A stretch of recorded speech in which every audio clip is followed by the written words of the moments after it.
तो hello friends. तो आज हम एक नए वीडियो के साथ आपके सामने उपस्थित हैं। तो एनर्जी कंजर्वेशन में आज हम एक नया चैप्टर स्टार्ट करने वाले हैं, जिस चैप्टर का नाम है एनर्जी ऑडिट। तो इस चैप्टर में जो हमारा सिलेबस है कुछ ये है।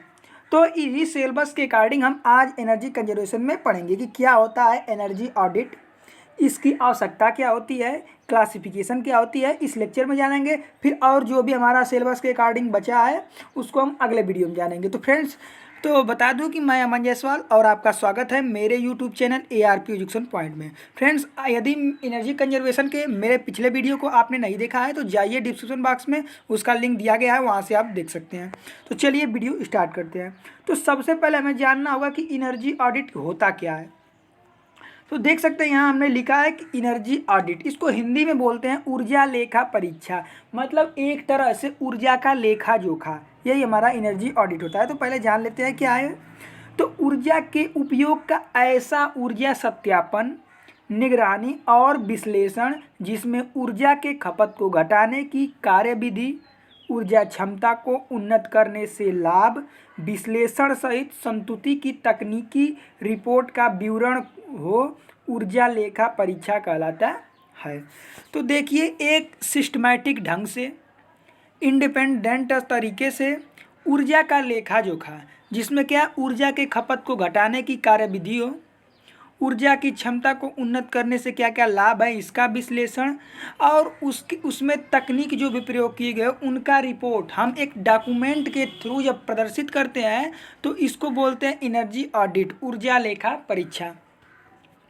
तो अब ये ऊर्जा लेखा परीक्षा ये हम जान गए क्या होता है। इसके आगे जानेंगे कि आखिर इसकी आवश्यकता क्यों पड़ी, कि एनर्जी ऑडिट की क्या आवश्यकता है। तो देखिए, एनर्जी ऑडिट की आवश्यकता मतलब ऊर्जा लेखा परीक्षा की आवश्यकता के निम्नलिखित कारण है। पहला है कि उत्पादन में विशिष्ट तरह की ऊर्जा और ईंधन के उपयोग को समझना। मतलब कोई भी हम चीज़ का उत्पादन कर रहा है तो उसमें किस तरह की ऊर्जा, किस तरह की विशिष्ट ऊर्जा लग रही है, अलग प्रकार का ईंधन लग रहा है, तो इसके उपयोग को हम इस डॉक्यूमेंट के माध्यम से समझते हैं। ये जो हमारा होता है BEE जो संस्थान है उसके द्वारा यह जारी किया जाता है। तो इसमें यह बताया जाता है कि किस उत्पादन के लिए कैसी ऊर्जा लगेगी, कैसी ईंधन का उपयोग हमें करना चाहिए। फिर आगे है विभिन्न ऊर्जा स्रोतों की लागत और मात्रा को पहचानना। मतलब ऊर्जा के स्रोत क्या है, उनकी लागत क्या है, कितनी मात्रा लगेगी, इसको भी क्या है पहचानना। फिर इसके आगे है विभिन्न स्तर पर होने वाले ऊर्जा खपत को पहचानना। फिर है इनपुट और आउटपुट संबंधी अपव्यय की तरफ ध्यान आकर्षित करना। अगला है ऊर्जा के कुशल मापों को पहचानना। तो ये हमारे कुछ 5 पॉइंट है जिनके कारण हमारे एनर्जी ऑडिट की आवश्यकता पड़ती है। फिर है एनर्जी ऑडिट वर्किंग मेथड। तो देखिए, इस मेथड में क्या क्या निम्नलिखित स्टेप्स हैं, इनको हम एक पॉइंट वाइज जानेंगे। तो देखिए, ऊर्जा लेखा परीक्षा के कार्यविधि के निम्न चरण है, मतलब निम्न स्टेप्स हैं।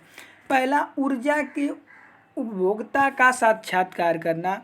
मतलब कि जो BEE संस्थान के द्वारा होगा वो जाएगा, जो कंज्यूमर है ऊर्जा का, जो ऊर्जा का कंज्यूम कर रहा है उसका वहाँ जाएगा, उसके कंपनी या जो भी है उसका साक्षात्कार करेगा, देखेगा।